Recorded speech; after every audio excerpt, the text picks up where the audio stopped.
up to you, I believe. Big round of applause for Keith.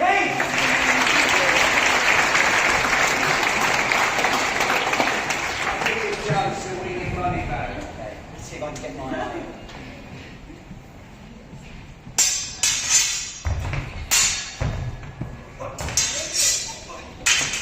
Oh, straight onto that one. 2-0. I'm doing very well here, aren't I?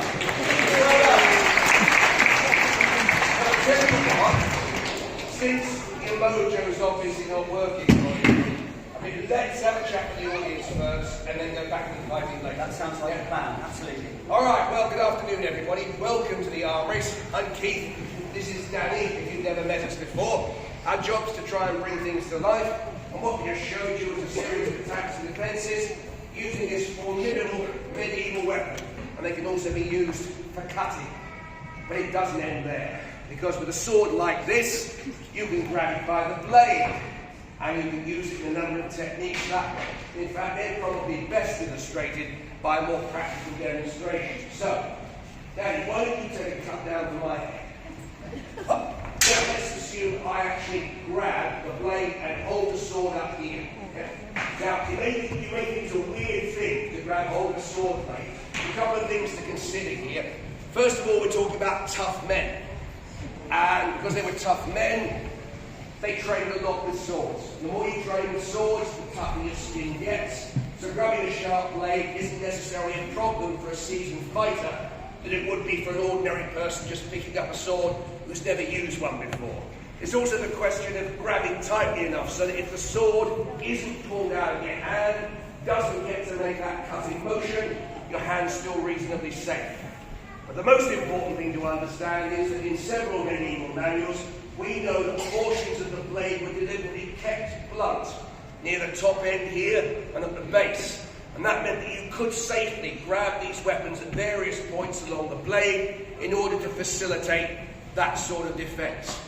But what use do you make of that sort of defence? Well, the point is, in reality, you wouldn't simply stand there and block like this. You would do something active at the same time. So one more time, Danny. I might move this way. I might move this way. If I move one way, I've got the blade in close to his face. If I move the other way, I've got the cross, and I've got the pommel close to his face.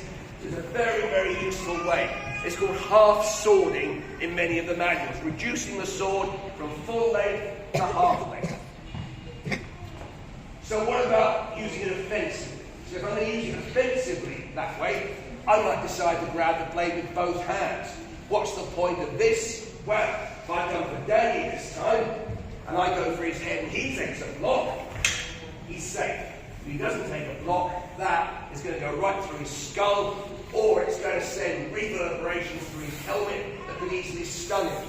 But even if he blocks, there are other things I can do. Wrench the blade out of my hand and punch him. That's the pommel, the counterweight to the blade. You think it's probably going to get the expression to pommel somebody with today. So these weapons are very, very useful in many different ways. There's no sense with these, it's just about prodding or about cutting. Let's make that even clearer by running through some techniques. Now, the techniques we're going to run through are based, broadly speaking, on one particular manual from the Middle Ages. We've got 4 panels from that manual here. It was called the Fecht book or Fight book of a man named Hans Talbot, who was active in the late Middle Ages in Germany. So, let's take a guard position. Now, see what we go from there. What guard do you want to take? Well, I'm going to go with a guard known as the Crown. A nice strong guard there, German Königer. Very nice. All right. Well, I'll oppose that with a guard called the Fool's Guard, the other one. And that's with the sword lying low. Now, from here, you've got one fighter with his sword pointed up in the air, and one fighter with his sword pointed down to the ground. What's the point of this? Well, the point is that both of us want the other person to attack first. So the question is, who is going to attack first? And when you've got that question, you've got to think about a number of things. For instance, what happens if both of us attack at the same time? Danny walks right onto my sword, but he chops right through my skull. So when you begin a fight, you've got to think about what your tactics are going to be. And that leads us very neatly into a walk and talk through of the first section of the fight that we showed you. So, what are you going to do to get around my sword then? Okay, so from this stance, now we've got to think in terms of less like modern fences. So modern fences will work in a very linear fashion. With these kind of weapons, that is not going to work. So we need to work on the angles, trying to get round to the side and traverse our opponent. So the first thing that I'm going to do, critically, is keep out of distance of that point.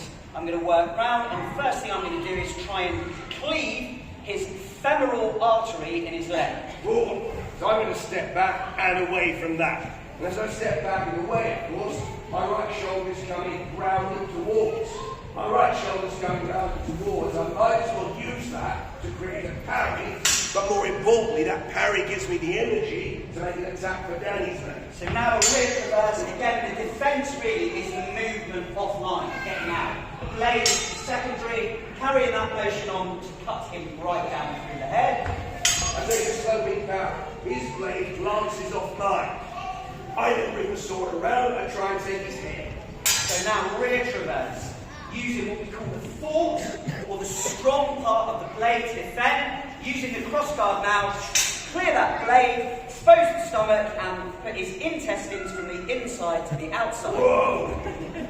Now the reality is that would probably be the end of the fight, even if it lasted that long. It'd be very hard for me to get away from that. But when we put fights together at the armories, we do like to try and give you a bit of a theatrical show as well. We do that by stitching together a lot of shorter sequences with some bridging work. So, let's assume I'm superhuman and I leap back and I'm out of the way of that attack.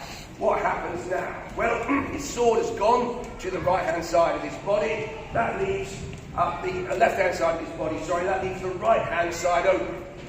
So that's the obvious place for me to attack. The point is, he knows that's the obvious place for me to attack, so he's expecting the attack in that line. So what I'm going to do now is a 1-2, but I'm going to change direction in the middle of that 1-2. 1 to one side, 2 to the other. Something like this. Very clever, a typical fencing move, trying to get me to bring my blade to open up the side. It's a nice move, Keith. So what I'm going to do now is show you a French move known as the glissade, which means to glide. So I'm literally forcing the blade out of the way, point on target, shortest distance, stick him straight through the belly. Step back and beat that out. Cut down to the skull. So stepping through now, what we call a hanging parry, use the motion, remove his neck by numbers. 1. Take it exactly as it comes. Don't move back, don't move forwards, because from here now, he's moved neatly into my range. What I can do now is to bring my arm over the top, lock his sword up. As his sword's locked up, if he fights to get that loose, he can try. But there's a layer of wool, a layer of lining, a layer of cotton shirt. I need some people to bring my sword in and finish the fight. So he's much better off letting it go. I can see the heel goes around rather than moving my neck. Absolutely, a nice move. Right, enough talking. I think we want to see a rematch, don't we? I've got my eye in, I've woken up a bit. That's true. The coffee has taken effect. 2-1 to me. Okay. So what we'll do is, I suggest, we'll run the fight again, but we'll give each other the opportunity to change at least one move each in each of those 2 sections. Okay, and can I suggest one change of movement on top of that as well? One change of direction. Yeah, okay. One change of move, one change of direction each. Sounds good. This would be interesting. Okay, here we go then. Go to the center.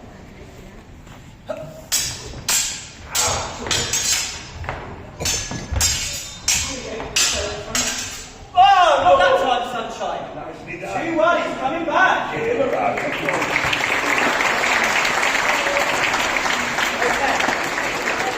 Okay. Pretty good at this now. Let's see what happens. Same again. One change of move each, one change of direction each.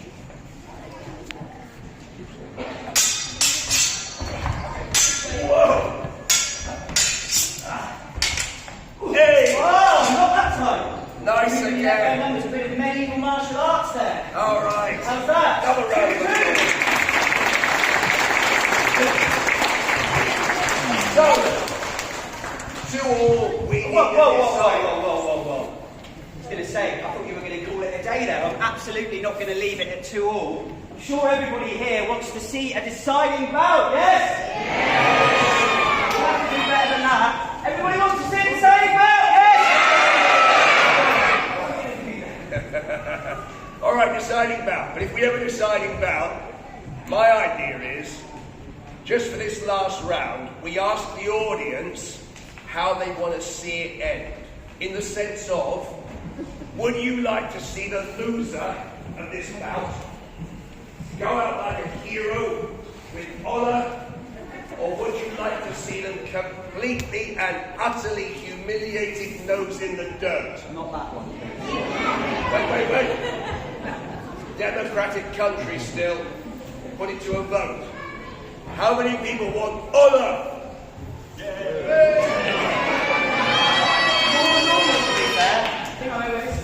How many people want total humiliation? You see, this is the problem when you make museums free entry. You end up All right.